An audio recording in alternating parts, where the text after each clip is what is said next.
මම ලහිරු වීරසේකර මහජන කවුන්සිලය සඳහා ව්‍යාපාරය වෙනුවෙන් අද අපි මේ මාධ්‍ය සාකච්ඡාව පවත්වනු ලබන්නේ මේ රටේ විදේශ විනිමය සම්බන්ධයෙන් කතා කරද්දී මේ රට වැඩිම විදේශ විනිමය ගේන එක් ක්ෂේත්‍රයක් සම්බන්ධයෙන් තමයි අපි කතා කරන්නේ. නමුත් අපි දන්නවා මේ කතා කරන මාතෘකාව වැඩිම විදේශ විනිමය ගේන ක්ෂේත්‍රයක් සම්බන්ධ වුණාට අපි කතා කරන්න යන කාරණය ඊතරම් සුබදායක ඊතරම් සතුටුදායක කාරණයක් නෙවෙයි. අපි දන්නවා තේ කර්මාන්තය කියලා කියන්නේ මේ රටේ අපනයන ආදායම් වැඩිම අපනයන ආදායම් ගේන එක කර්මාන්තයක් බවට පත් වෙලා තියෙනවා. ලංකාවේ ආර්ථිකයට විදේශ විනිමය ගෙනත් දෙන ප්‍රධාන කර්මාන්තයක් බවට ඒක පත් වෙලා තියෙනවා. නමුත් අපි දන්නවා දැනට අවුරුදු ගාණක් තිස්සේ එක ඊටාම පොඩි අවුරුදු ගාණක් නෙවෙයි අවුරුදු 200ක් තිස්සේ මේ වතු කම්කරුවන් විදියට වැඩ කරන සහෝදර ජනතාව වැඩ කරන්නේ වහලුන් විදියට. දැන් කාට හරි හිතෙන්න පුළුවන් ඒක එහෙම වෙන්නේ කොහොමද?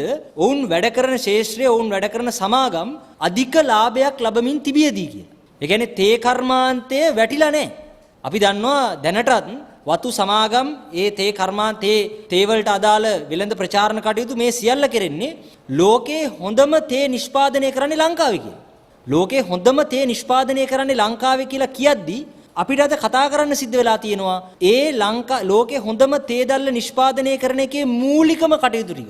මූලික ශ්‍රමයේ වගුරන, මහන්සිය වගුරන, දාඩිය මහන්සිය සියල්ල යොදවන වතු කම්කරුවා අවුරුදු 200ක් තිස්සේ වහලුන් විදියට ජීවත් වෙනවා කියන එක තමයි අපිට අද කතා කරන්න සිද්ධ වෙලා තියෙන මාතෘකාව බවට පත් වෙලා තියෙන්නේ. ඉතින් අපි අහන්නේ මේ ශිෂ්ට සම්පන්නයයි කියන සමාජයක අපිට කතා කරන්න සිද්ධ වෙලා තියෙන්නේ තවදුරටත් වහල් ක්‍රමයක් තියෙනවා කියන එක ගැන. අපි දන්නවා දැන් වතු කම්කරුවන්ගේ පහුගිය කාලයක් තිස්සේ තිබුණා රුපියල් 1000ක අවම වැටුපක් කිල්ලලා සටන් කරන්න සිද්ධ වුණා.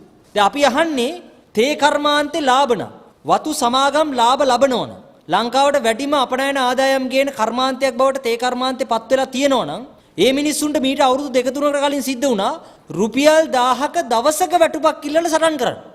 ඒකත් හම්බෙන්නේ අපි දන්නවා ලෙඩ නිවාඩු ගියොත් එහෙම හදිසියෙ මොන හරි වෙලා වැඩට යන්න බැරි වුණොත් එහෙම ඒකෙන් කැපෙනවා ගන්න. ඒ ඔක්කොම නැතුව සම්පූර්ණ කරොත් තමයි ඒ වැඩ කාලේ සම්පූර්ණ කරොත් තමයි රුපියල් 1000 හම්බෙන්නේ. අපි අහන්නේ එක පුංචි ප්‍රශ්නයක්. කාට හරි කියන්න පුළුවන්ද රුපියල් 1000ට කියන්නේ දවසේ වැටුප රුපියල් 1000ට තියෙන තව රස්සා මොනවද කියලා? මේ අපි කතා කරන්නේ නිකන් රස්සාවක් ගැන නෙවෙයි. ලංකාවට වැඩිම විදේශ විනිමය ගේන එක කර්මාන්තයක් ගැන. අපි අහන්නේ දැන් ඒකේ වැටිලා ඉන්නේ ඒකේ වැඩ කරන ඒකේ වතු හිමියෝ විදිහට ඉන්නේ. වතු සමාගම් වලට මොනවා හරි විදිහ අඩුපාඩුවක් වෙලා තියෙනවා. ඒගොල්ලෝ මොනවා හරි විදිහට දුෂ්කර ජීවිත කියලා જાතියක් ගත කරනවා. ඒගොල්ලන්ට ගෙදර ලිපිනයක් නැහැ කියලා එකක් තියෙනවා. ඒගොල්ලන්ගේ දරුවන්ට හරි අධ්‍යාපනයක් හම්බෙන්නේ නැහැ කියලා එකක් තියෙනවා. ඒගොල්ලන්ට වෙන රස්සාවකට යෑමේ හැකියාව සෞඛ්‍ය පහසුකම් ගැනීම කියලා එකක ප්‍රශ්නයක් ඒගොල්ලන්ට තියෙනවා. දැන් වතු හිමියන්ට එහෙම ප්‍රශ්නයක් නැතුව තියෙද්දී වතු හිමියන්ට හම්බ කරලා දෙන මේ අපේ රටට විදේශ විනිමය ගේන ප්‍රධාන කර්මාන්තයක ඉන්න පහළ ඉන්න කම්කරුවා අවුරුදු 200කට පස්සෙත් ගෙවන්නේ අන්ත දුක්ඛිත ජීවිතයක්. ඒකේ ඉතිහාසයේ වෙච්ච දේ තමයි වහල්ලු විදිහට මේ රටට ගෙනාවා වතු කඳුකර වතු වල වැඩ කරන්න. ඊට පස්සේ අවස්ථා කීපයකදී ඔවුන්ට සිද්ධ වුණා බලහත්කාරයෙන් ඔවුන්ගේ පුරවැසිභාවය අහෝසි කරා. බලහත්කාරයෙන් ඔවුන්ව ඉන්දියාවට පිටුවහල් කරා. බලහත්කාරයෙන් ඔවුන්ට අධ්‍යාපන අයිති අහිමි කරා. බලහත්කාරයෙන් මේ වතු වල වැඩ කරන්න දැම්ම.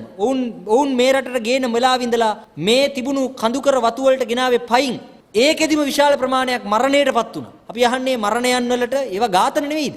දැන් ඉතිහාසයේ අවුරුදු 200කට කලින් මේ මිනිස්සුන්ව මහපාරේ මැරුවා. දැන් වෙන්නේ මොකද? දැන් අවුරුදු 200කට පස්සේ අපි ගත්තොත් එහෙම දැනුත් මේ මිනිස්සු වතු අධිකාරීවරුන්ගේ වතු සමාගම් හිමියන්ගේ වහල්ලු විදියට වැඩ කරන්නේ. දවසේ වැටුප රුපියල් 1000යි. තේ කර්මාන්ත ඉහළම ලාභ ලබනවා කියලා කියද්දී වතු හිමියෝ ඉහළම ලාභ ලබද්දී සමාගම් ටික ඉහළින් වැජබෙද්දී ලෝකේ හොඳම තේ තියෙන්නේ ලංකාවේ කියලා කියද්දී ඒ වැඩ කරන කම්කරුවා ඉන්නේ අන්තිම පහළම මට්ටමේ. ඒගොල්ලන්ගේ වැටුප රවස රුපියල් 1000යි. තාමත් නිවසක් නැහැ, ලිපිනයක් නැහැ. දැන් මේක කාට හරි විශ්වාස කරන්න පුළුවන් දෙයක්. ඒ කියන්නේ නිවසක් නැහැ, ලිපිනයක් නැහැ. ඒගොල්ලන්ට ලියුම් එන්නේ වතු අධිකාරියට. ඒගොල්ලෝ තමයි තීරණය කරන්නේ මේ ලියුම දෙනවද නැද්ද කියලා.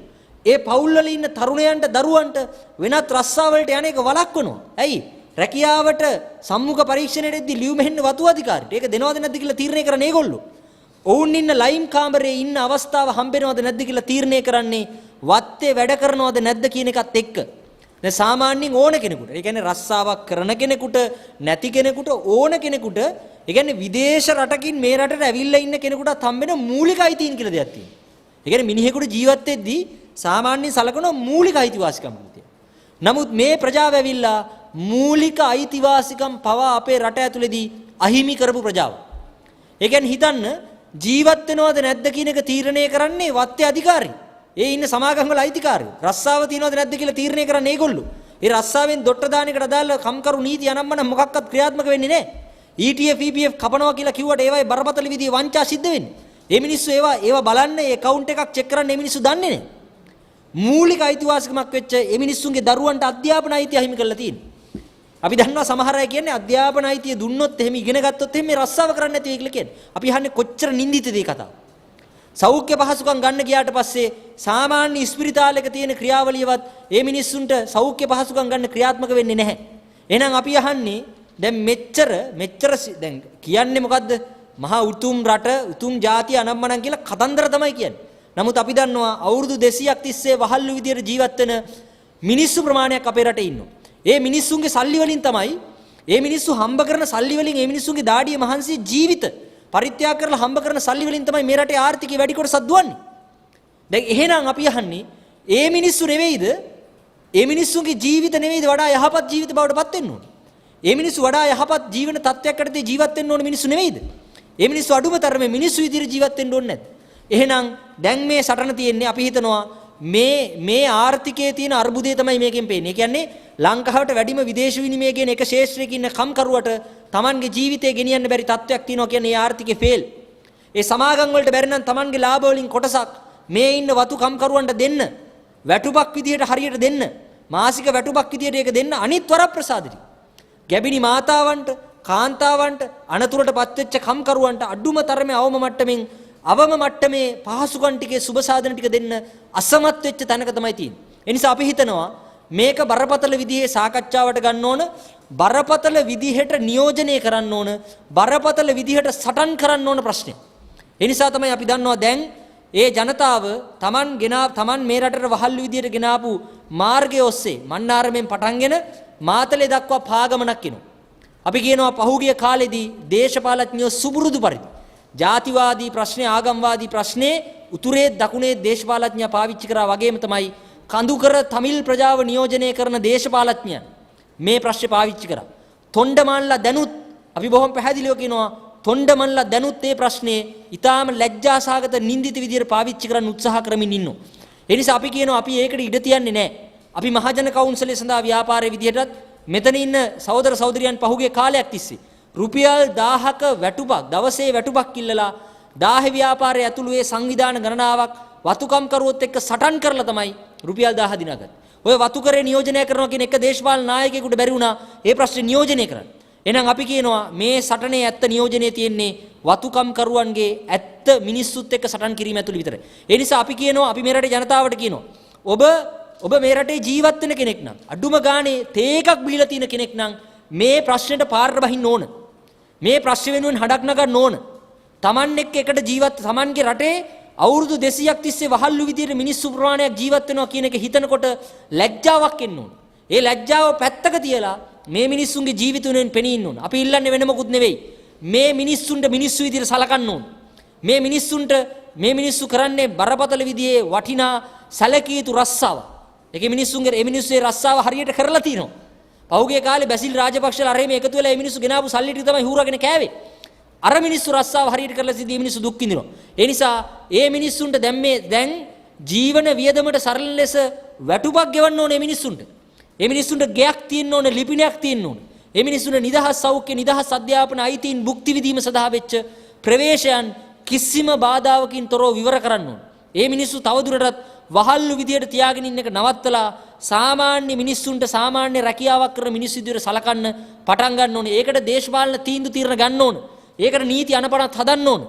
එහෙම නැත්තම් ඒවා කෙරෙන්නේ නැත්තම් ඒවා කරගන්න විදිහ තමයි අරගලේ සටන. අපි දන්නවා වැටුප 1000ක් දිනාගත්තේ මිනිස්සු සටන් කරලා. ඒ නිසා අපි මහජන කවුන්සිලය සඳහා ව්‍යාපාරයේ විදිහට වතු කම්කරු සහෝදර සහෝදරියන්ගේ ප්‍රශ්න වෙනුවෙන් ඔවුන්ගේ ජීවිතය දිනා ගැනීමේ සටන වෙනුවෙන්. මොකද ඒ මිනිස්සුන්ගේ ජීවිතය අහිමි කරලා තියෙනවා. ඒ මිනිස්සුන්ගේ දරුවන්ට අනාගතයක් කියලා එකක් නැති කරලා තියෙනවා. හැබැයි අපි මේ රටේ ජනතාවට කියනවා මේ මිනිස්සු වගේම වහල්ලු විදියට තමයි ඉස්සරහට ඔබට මට අපි සියලු දෙනාට ජීවත් වෙන්න වෙන්නේ. මේ මිනිස්සුන්ගේ අයිතීන් වෙනුවෙන් අපි කතා කරේ නැත්තම්. ඒ නිසා මේ මිනිස්සුන්ගේ අයිතීන් කියලා කියන්නේ අපෙත් අයිතීන්. ඒ නිසා ඒක දිනා ගැනීමේ සටන කියලා කියන්නේ අපේ සටනක් අරගලයක් ලෙස තමයි අපි සලකන්නේ. ඒ නිසා අපි කියනවා මේ වතුකම්කරු ජනතාවට සාමාන්‍ය මිනිස් විදියට සලකන ඔවුන්ගේ භාෂාව සම්බන්ධයෙන් එන බාධාවන් ඉවත් කරමින් රාජ්‍ය සේවයට අනිත් සේවාවන් වලට අනිත් තැන්වලට මේ හැමතැනටම ඔවුන්ට ප්‍රවේශ වෙන්න තියෙන බාධාවන් ඉවත් කරමින් සාමාන්‍ය මිනිස්සු ලෙස ඔවුන්ට ජීවත් වෙන්න තත්ත්වයක් හදන්න ඕන. එහෙම නැත්නම් වතු සමාගම් වලට කියන්න තියෙන වතුකම්කරුවෝ රුපියල් 1000 වැටුපිල්ලක්දී අපූර්ව සරණ පාඩයක් කිව්වා. ඒ තමයි වතු හිමියෝ කිව්වා මේගොල්ලන්ට පඩි දෙන්න බෑ, පඩි වැඩි කරන්න බෑ. එතකොට වතු වැටෙනවා කියලා.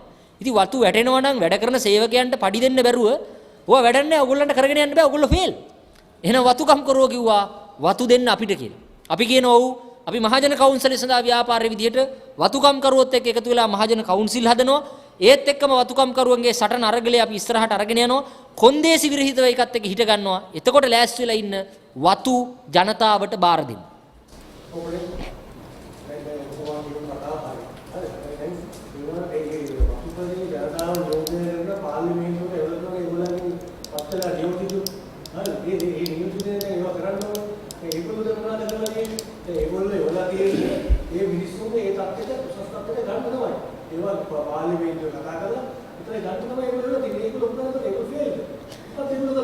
ඔව් පැහැදිලිවම අපි ඒකයි මුලිනුත් කිව්වේ. ඒ කියන්නේ වතුකම්කරුවන් නියෝජනය කරනවා කියන පාර්ලිමේන්තුවේ ඉන්න දේශපාලඥයෝ පහුගිය කාලයක් තිස්සේ කරේ මේ ප්‍රශ්නය ඒගොල්ලොන්ට බලය ලබා ගැනීම සඳහා ඒගොල්ලන්ගේ පාර්ලිමේන්තු ආසනය ආරක්ෂා කර ගැනීම සඳහා සහ පවතින ආණ්ඩුවකින් වරප්‍රසාද ගැනීම සඳහා ඒ ජනතාව පලිහක් ලෙස පාවිච්චි කරපු එක.